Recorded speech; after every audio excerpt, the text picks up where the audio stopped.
Olá, seja bem-vindo a mais uma transmissão da Igreja Batista Sião.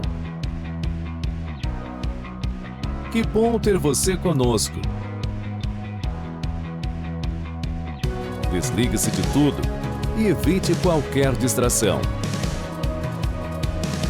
Prepare-se, a programação está começando e Deus tem uma palavra ao seu coração.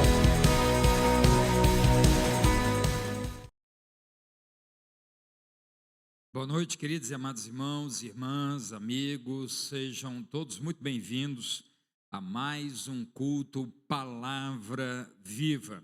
É sempre muito bom contar com sua participação, é sempre muito bom saber que você está ligado não no canal da Igreja Batista Sião somente, mas principalmente conectado com o Espírito de Deus em intimidade com o Espírito do Senhor. Eu gostaria de orar neste momento para que a palavra de Deus que será ministrada aos nossos corações encontre lugar muito especial no seu, no meu, nos nossos corações. Portanto, aonde você se encontrar, se você já está se dirigindo para a sua casa, se você já está na sua casa, ou se porventura você está ouvindo esta palavra numa outra ocasião, eu quero neste momento orar por sua vida, pela sua casa e sua família.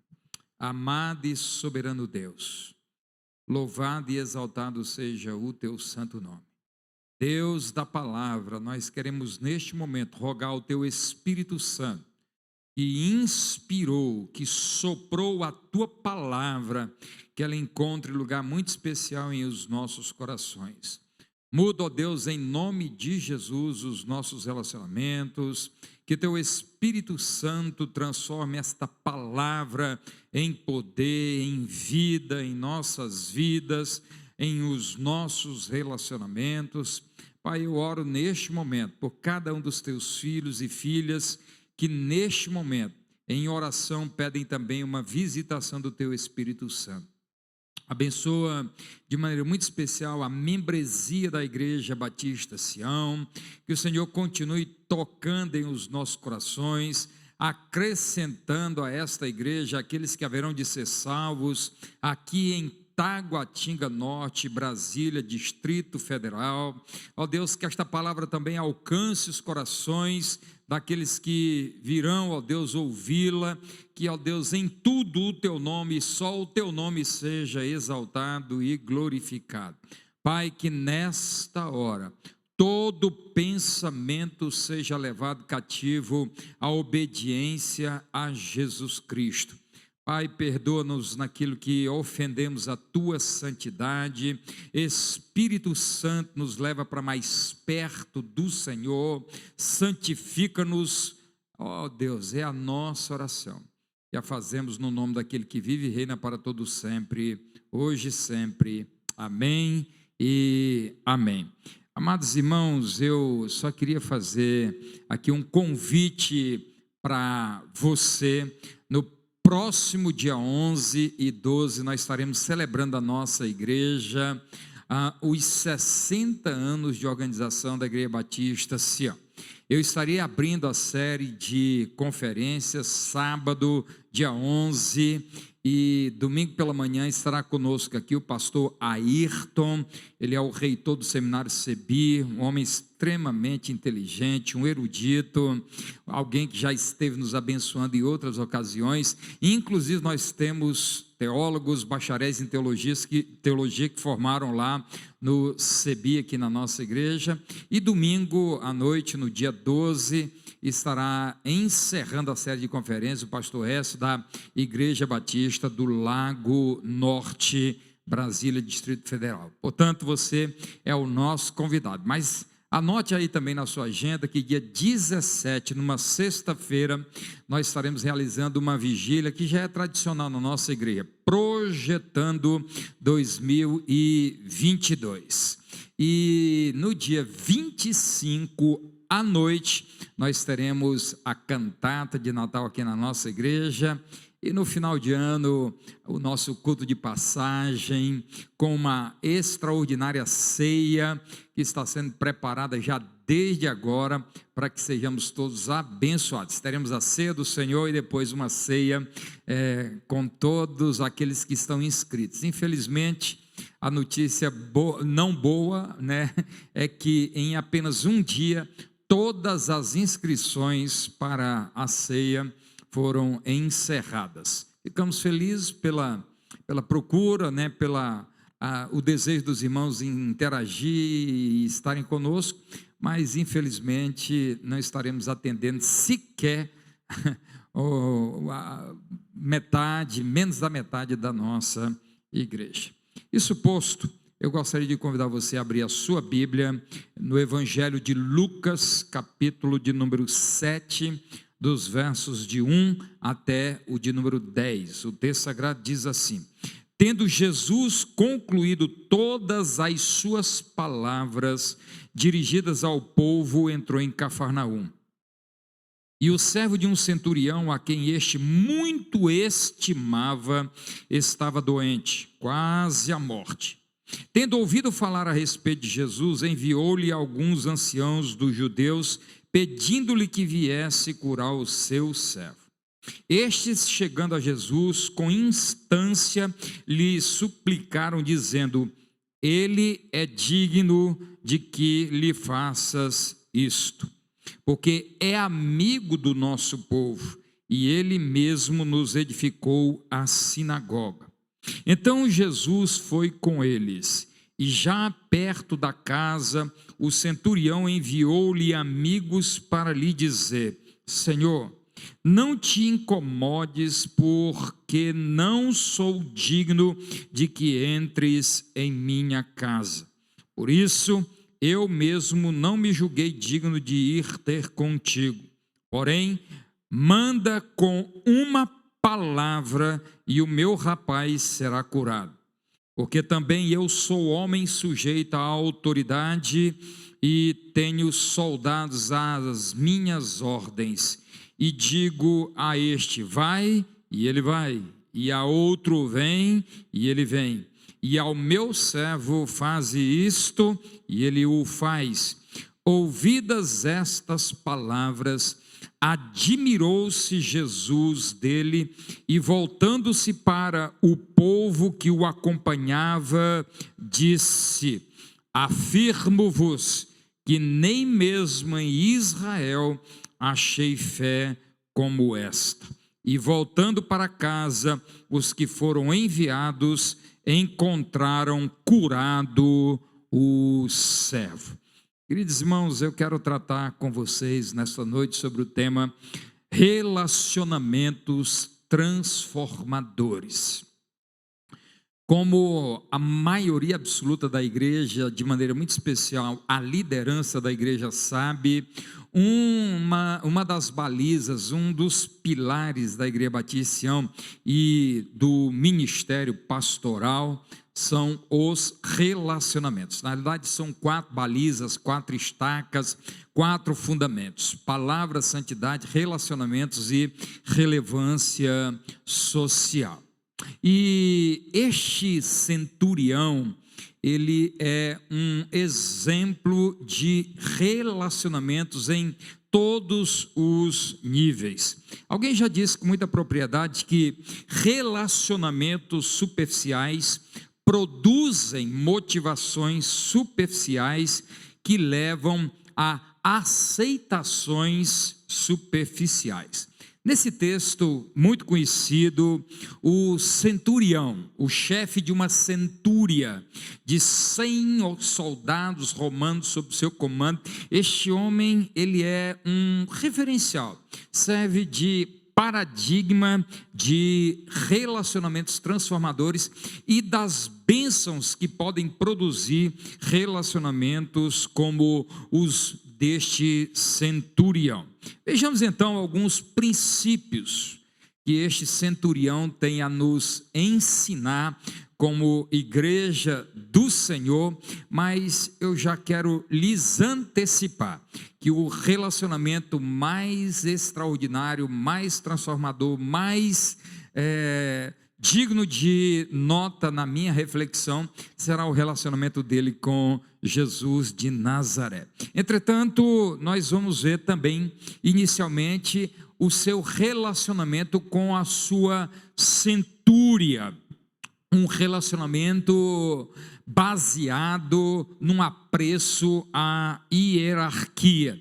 Como você já deve ter ouvido e sabe, a centúria eram 100 homens, 100 soldados, os quais o centurião exercia, evidentemente, comando, e a hierarquia era o que dava sustentação ao relacionamento. Mas não só isso, o centurião também ele era o responsável pela disciplina da centúria, dos 100 homens sob o seu comando. Na realidade, o centurião fazia parte da 6ª cadeia de comando de uma legião de milhares de soldados. E ao centurião cabia o aspecto hierárquico e de disciplina de 100 homens. Portanto, é importante nós olharmos para este homem que um dos princípios norteadores dos seus relacionamentos era a obediência à hierarquia. Ele vai dizer isso para Jesus. Ele diz: eu sei obedecer e eu sei dar ordem. Isso é importante porque, infelizmente, você deve conhecer, inclusive, crentes que são insubordinados. Insubordinados em casa, não honram pais e mães, insubordinados no trabalho, não têm apreço e respeito a hierarquias, e isso às vezes se estende inclusive para a igreja, onde alguns não têm nenhum respeito à liderança na igreja. Este centurião, ele é um exemplo, porque a hierarquia balizava o seu relacionamento com a centúria, a disciplina balizava o seu relacionamento com a centúria. E isso é interessante porque, lamentavelmente, nós vivemos num contexto em que disciplina não é algo tão bem quisto e, infelizmente, até em alguns lares a disciplina deixou de ser um valor. Portanto, este homem diz: eu sei mandar e eu sei obedecer. Quando me mandam, eu obedeço, mas quando eu mando, também creio e devo ser obedecido. Mas também havia um outro princípio relacional que equilibrava a relação deste centurião com a centúria. Um centurião com os seus 100 homens sob o seu comando e, consequentemente, fazendo parte de uma legião, a instrução, a legalidade, a obediência ao escrito fazia parte da sua relação com a centúria. O que está escrito é o que vale. Pegue isso para as nossas próprias vidas em termos bem práticos. Este homem, ele não é um membro de igreja, apesar de ser amigo dos judeus, mas ele dá uma aula para alguns que se dizem servos do Senhor. Ele dá uma aula de como devemos nos relacionar com aqueles que estão sob nosso comando e com quem está sobre nós, ou exercendo comando sobre nós. Obediência à hierarquia, disciplina e obediência às leis. Isso era o que marcava o centurião com relação aos seus relacionamentos com a centúria. Mas o relacionamento deste centurião se estende também com os judeus. Quando ele encaminha alguns judeus para pedir que Jesus fosse à sua casa curar o seu servo, diz os judeus que ele era amigo deles. Mais do que isso, ele era um colaborador diz o texto sagrado que ele ajudou na construção de uma sinagoga. Portanto, imagine só, num contexto de opressão, porque os judeus sentiam-se opressos, subjugados pelo Império Romano, você tem um centurião que sabe diferenciar o seu cargo das pessoas. Era um relacionamento marcado pela amizade. Olha o que diz o verso 5. O verso 5 diz que ele era amigo do povo. Olha que coisa linda. Um romano amigo de judeu. Eu entro em desespero, amados irmãos, em saber, em tomar conhecimento, e certamente você também sabe, de alguns crentes que têm terríveis dificuldades de amizade. Aliás, crente que não tem amigo. Tem amigo na igreja, não tem amigo no trabalho, não tem amigo em nenhum nível de relacionamento.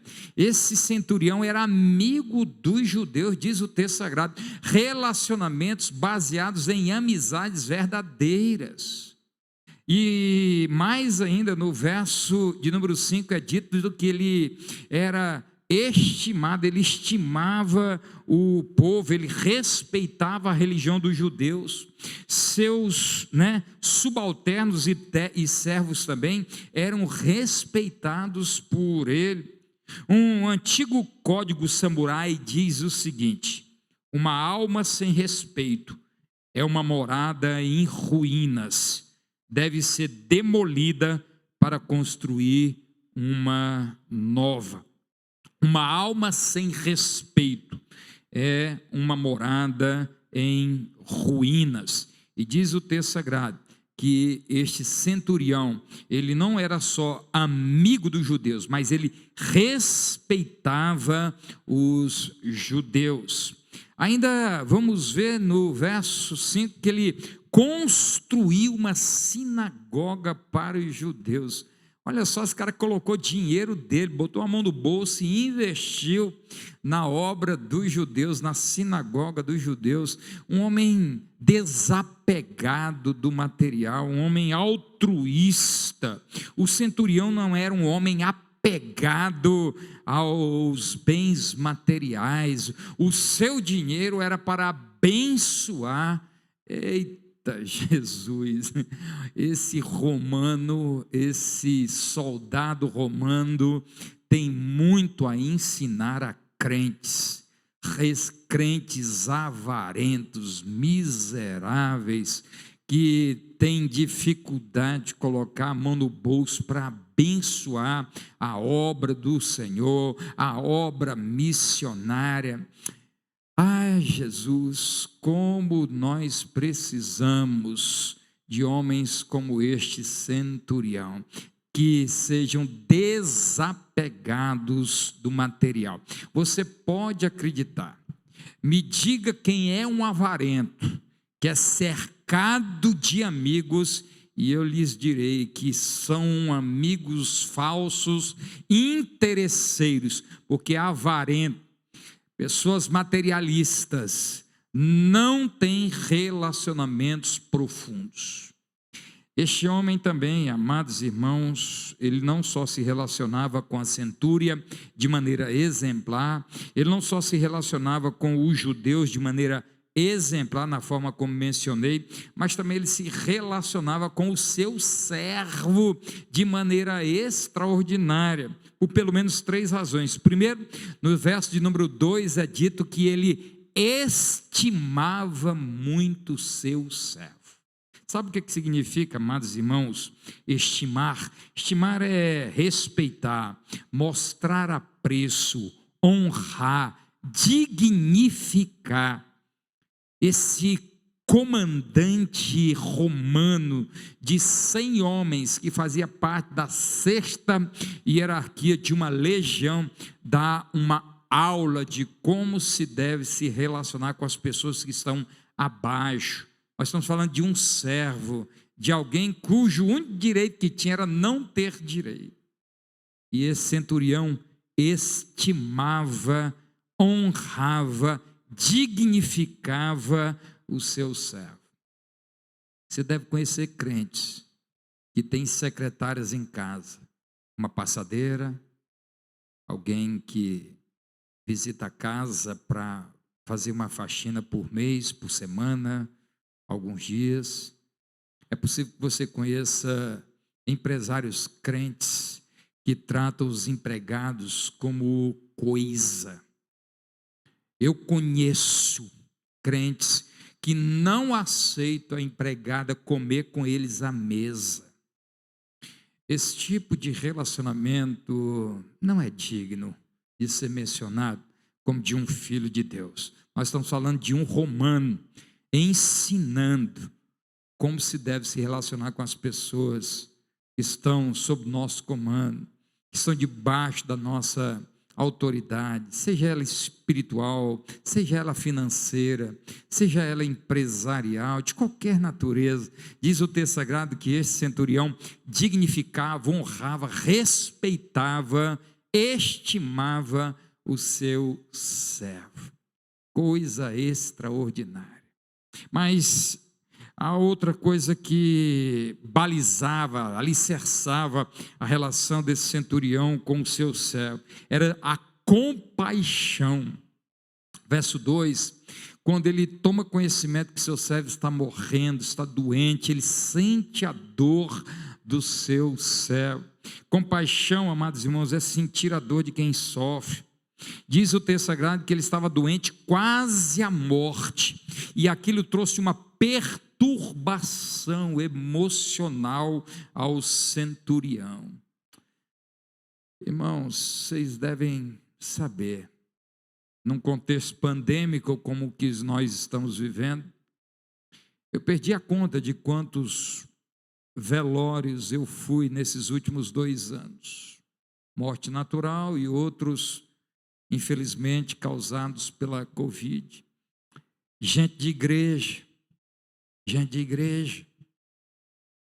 para a glória do nosso Deus, nenhum só da Igreja Batista Sião se perdeu por causa da Covid, nenhum, mas alguns partiram. E é impressionante que às vezes até num luto as pessoas estão com dificuldade de sofrer com a viúva, com os órfãos. Infelizmente, o que outrora era uma marca distintiva, a verdadeira amizade, principalmente na hora da dor, da luto, da morte, onde os cemitérios ficavam lotados de pessoas dando o ombro amigo na hora da dor, da saudade. Hoje se conta nos dedos das mãos crentes que estão em velório chorando com os que ficaram com a dor da saudade de quem partiu. Este centurião nos ensina que a base de relacionamentos profundos é sentir a dor de quem sofre, mas ele também nos ensina que gente vale mais do que coisa. O centurião não olha para o seu servo como um instrumento, como um meio para satisfazer os seus desejos. Não, ele enxerga o servo como gente.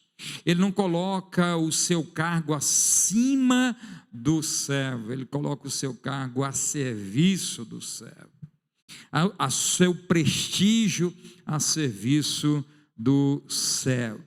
Infelizmente vivemos num contexto, e você sabe disso, que coisa está valendo mais do que gente. Certa ocasião eu fiquei sabendo que um membro de uma igreja se recusou a ir para a igreja num dia de muita chuva, porque ele tinha acabado de comprar um carro zero e ficou com receio de alguém, depois do culto, pedir uma carona e entrar no seu carro com os pés molhados ou de alguma maneira molhar os bancos do carro novo. Esse tipo de gente dá mais valor a coisa do que gente. Esse tipo de gente não tem nada para ensinar acerca dos verdadeiros relacionamentos transformadores. Para esse centurião, gente vale mais do que insígnia. Para esse centurião, gente vale mais do que cargo, coisa. Mas Já falamos do seu relacionamento com a centúria, do seu relacionamento com os judeus, do seu relacionamento com o seu servo, as bases deste relacionamento, mas ele também vai se relacionar com Jesus. Ele vai se relacionar com o Cristo. E quais são, amados irmãos, as 3 bases de sustentação do relacionamento desse centurião com Jesus de Nazaré? Primeiro, no verso 6, ele diz assim: não sou digno de que entres em minha casa. Apesar de suas insígnias, apesar do seu cargo elevado, ele reconhece que é pecador. Ele diz: eu não sou digno. A mesma coisa que o pródigo vai dizer lá em Lucas 15, eu vou para o meu pai e vou dizer: eu não sou mais digno de ser chamado teu filho. Amados irmãos, o relacionamento com Jesus começa com primeiro sabendo quem ele é e quem nós somos. Quem nós somos e quem é Jesus. O centurião, homem respeitado, homem que tinha poder, homem que pertencia ao governo, homem de status, de dinheiro, mas diante de Jesus ele diz: sou pecador, sou pecador, eu não sou digno de que ele entre na minha casa. Mas há, amados irmãos, uma outra coisa que mexe. Queria que você desse uma olhada no verso de número 7 e 8, texto sagrado diz assim: por isso eu mesmo não me julguei digno de ter contigo, porém manda com uma palavra e o meu rapaz será curado, porque também eu sou o homem sujeito à autoridade e tenho soldados às minhas ordens, e digo a este vai e ele vai, e a outro vem e ele vem, e ao meu servo faze isto e ele o faz. O que nós estamos vendo aqui, amados irmãos, é um centurião reconhecendo o senhorio de Jesus Cristo. Ele é Senhor, ele dá ordem, ele conhecia o Cristo, o Criador, mantenedor e sustentador de todas as coisas, como Paulo vai dizer lá em Colossenses capítulo 1, verso 16 e 17. Ah, meus amados irmãos, como nós precisamos de relacionamentos com Cristo, firmados com estas estacas, reconhecendo que nós somos pecadores, reconhecendo que Jesus é Senhor, Ele faz como Ele quer, quando quer, com quem quer, Ele manda e nós obedecemos, Ele manda e o inferno obedece, Ele manda e todas as coisas se sujeitam a Ele. Vivemos um tempo de inversões, imaginando que Deus é um ser angelical a serviço de pecadores contumazes que têm desejos insaciáveis para serem colocados no prato por esse Deus que para alguns é apenas um serviçal. Não é assim que o centurião enxerga Jesus.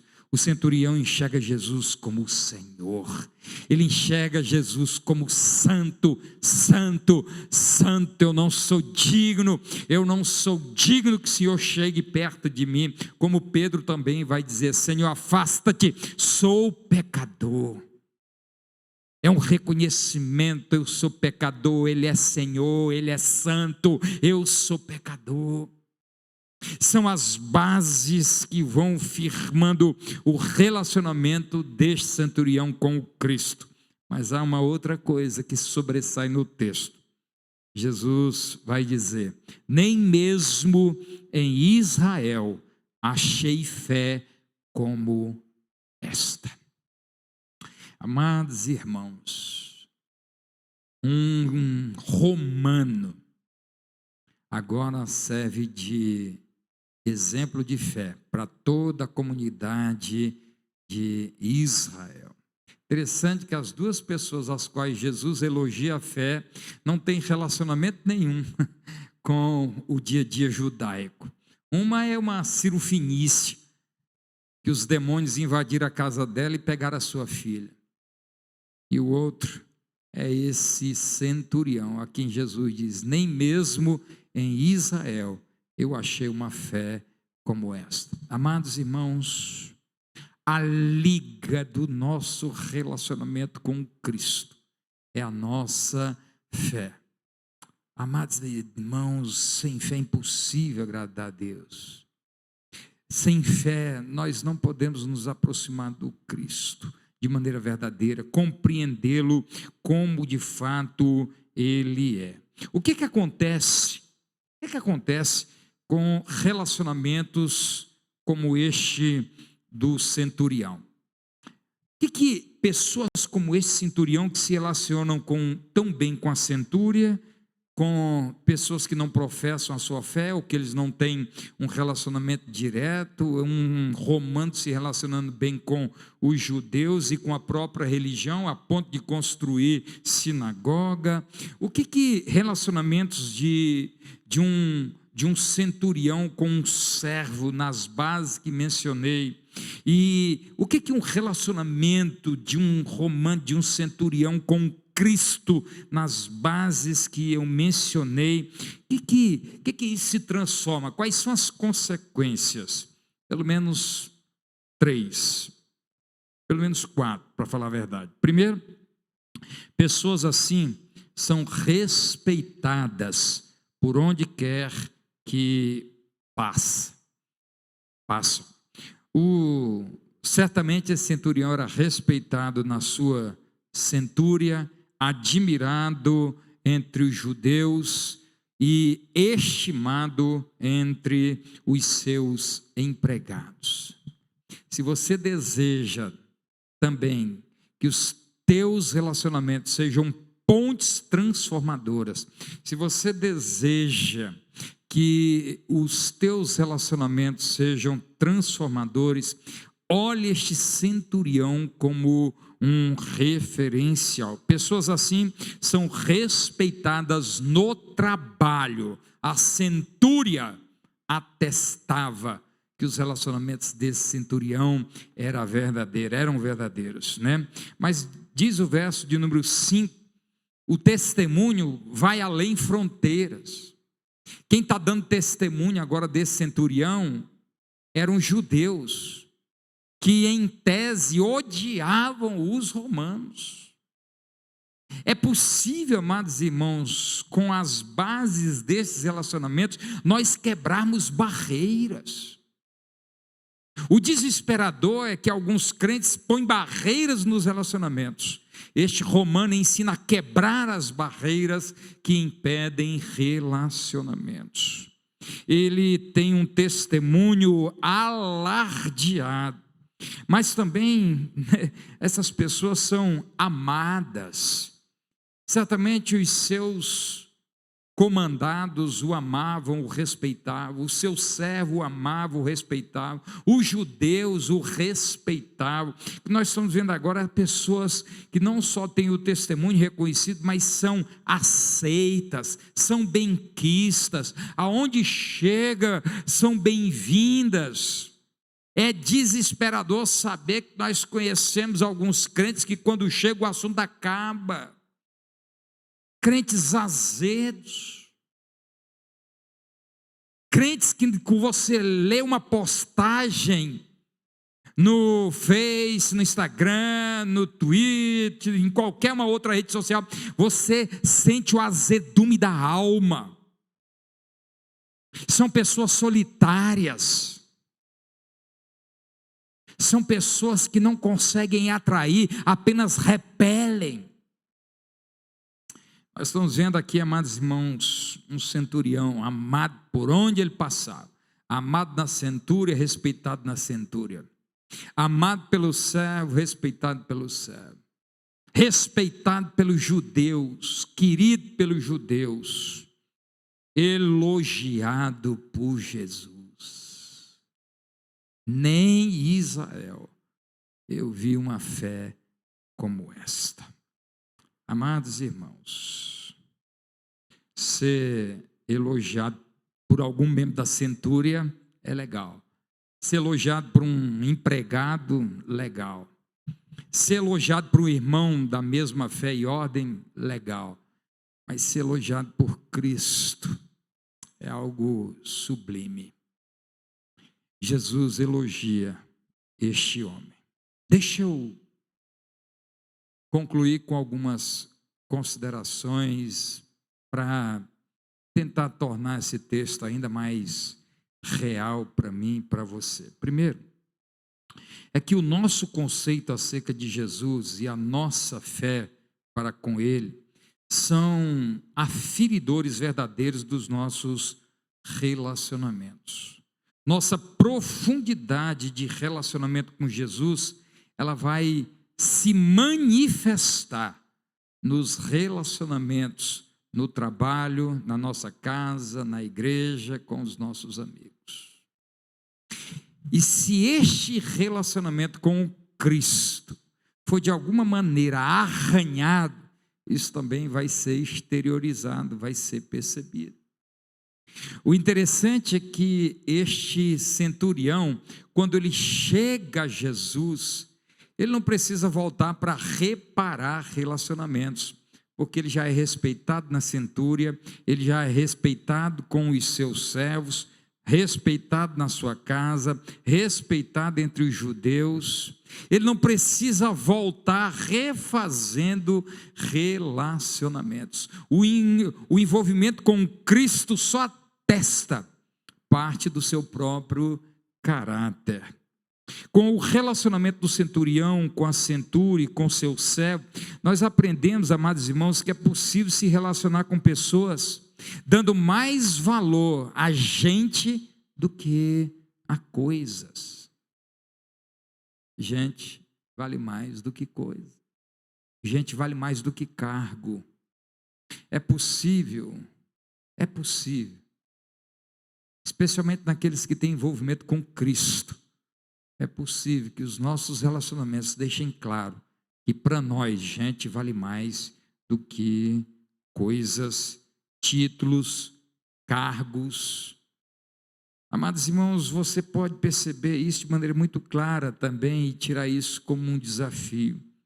Respeito e admiração não se adquire com cargos e status, mas com manifestações de amor, compaixão e respeito com o próximo.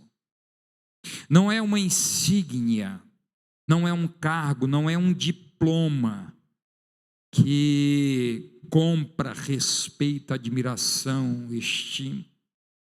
É amor, é compaixão, é estar próximo de quem sofre.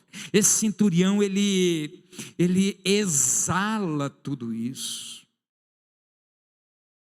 Se alguém te tem apreço ou estima por causa do teu cargo, esse relacionamento ele é superficial e interesseiro. Não era o caso deste centurião. Com o centurião nós aprendemos que é possível ter uma fé elogiada por Jesus sem ser crente chato. Jesus elogia esse centurião e esse cara está longe de ser um chato.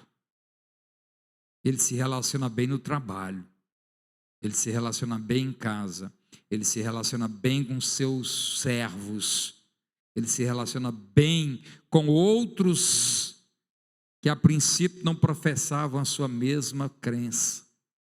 É possível ser um crente que influencia positivamente.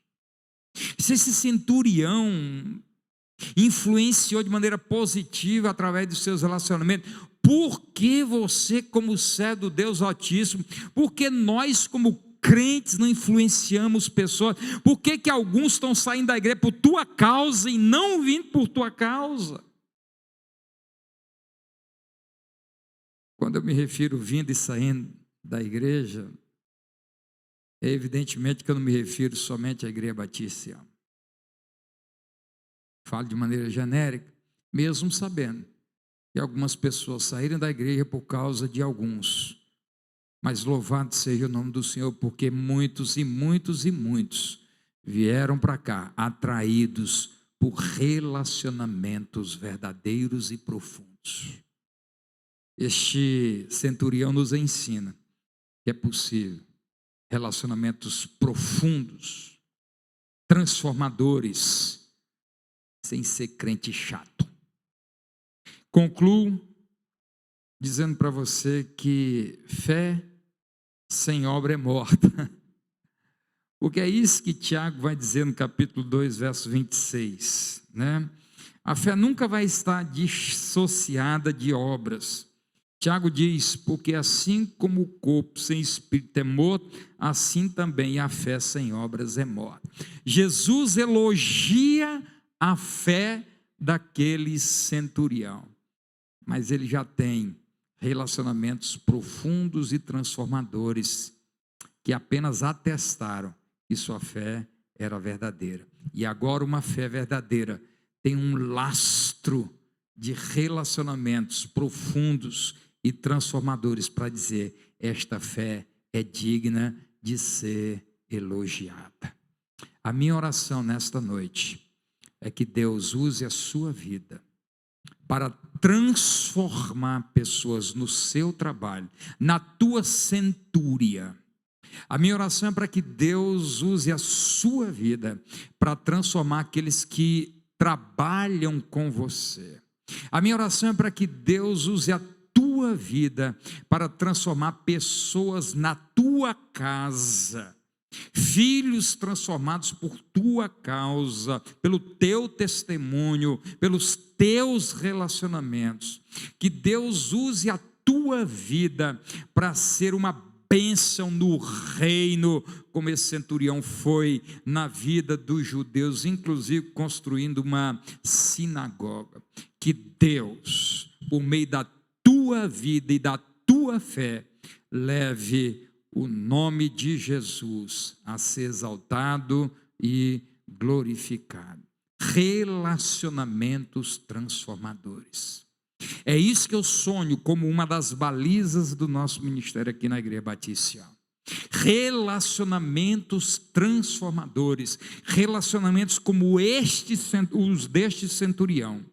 Relacionamentos fora de casa, dentro de casa, na sinagoga, fora da sinagoga, relacionamentos transformadores com Cristo, reconhecendo que nós somos pecadores, que Ele é Senhor, que Ele é santo, que Ele pode todas as coisas, inclusive salvar aqueles que nós amamos. Se você crê que o Senhor pode mudar a sua vida e seus relacionamentos, se Deus transformou os filhos do trovão, os Boanerges, e um deles no apóstolo do amor, Deus pode fazer o mesmo contigo, Deus pode fazer o mesmo comigo, Deus pode fazer dos nossos relacionamentos pontes da graça. Feche os olhos, eu quero orar neste momento, eu quero orar pela sua vida. Eu sonho em nome de Jesus em ver faltarem bancos e cadeiras nesta igreja, de pessoas que virão para cá por causa do teu testemunho, por causa do teu envolvimento com Cristo, por causa dos teus relacionamentos transformadores, por causa do teu testemunho. Eu sonho em ver pessoas chegando nesta igreja e dizendo, pastor, eu vim para cá porque aqui tem gente, eu tenho um amigo cujo testemunho, cujo relacionamento atesta que existe um Deus, que existe um Cristo, que existe um Salvador, que fez com ele e eu espero faça comigo. Se você crê nisso, feche os olhos, eu quero orar neste momento. Pai, transforma-nos para sermos agentes transformadores. Pai, nos ajuda a sermos bênção com as nossas centúrias, entre aqueles que nos relacionamos no dia a dia. Ajuda-nos, ó Deus, a nos relacionarmos bem também com aqueles que não professam a mesma fé. Livra-nos de rechaçá-los, de ignorá-los. Livra-nos, ó Deus, de repeli-los, mas antes, ó Deus, que sejamos instrumento da Tua graça para atraí-los. Pai, eu oro neste momento para que o Senhor nos ajude a sermos bênçãos dentro da nossa casa. E aquelas pessoas que porventura trabalhem conosco ou conosco, ou para nós, ó Deus, que sejam impactadas com o nosso e pelo nosso relacionamento. Ó Jesus, nós queremos um relacionamento mais profundo contigo. Nós queremos, ó Deus, reconhecer quem Tu és de maneira profunda, porque quanto mais reconhecemos quem Tu és, mais reconhecemos também quem nós somos. Somos pecadores e precisamos de Ti. Visita-nos, Espírito Santo, trabalha em nós, muda a nossa história. Ó Deus, aumenta-nos a fé, Senhor, para que possamos viver uma vida que alegre Teu santo coração. Eu te bendigo por esta palavra, que ela se transforme em vida, que ela frutifique em corações que a recepcionaram. Ó Espírito Santo, aduba esta palavra e que gere muitos frutos para a glória do Teu santo nome. E agora, que a graça de nosso Senhor Jesus Cristo, o amor de Deus Pai e as consolações do Santo Espírito de Deus repousem sobre a Igreja Batista Sião e sobre todo o povo de Deus que se chama pelo seu nome hoje e sempre. Amém, amém e amém. Que Deus abençoe, tenham todos uma maravilhosa sexta e um final de semana abençoado e abençoador.